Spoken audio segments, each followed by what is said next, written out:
What's up everyone, welcome to CodeWizNik, the place where coding becomes fun and easy.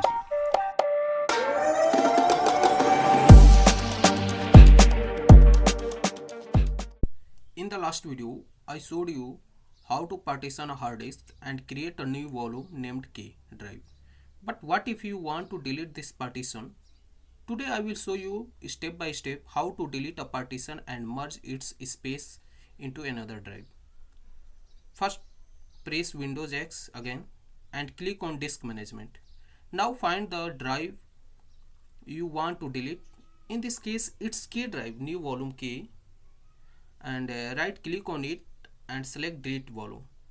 A warning may appear, just confirm it. Once deleted, the space becomes unallocated. Now we need to merge this space back into the E drive, and to do this, right click on E drive, select extend volume and then click next, finish. That's it. The space from K drive is now added to E drive. Finally, now let's check if K drive is deleted. Open this PC. As you can see, K drive is gone and the space has merged into E drive. See you in the next video. Thank you for watching.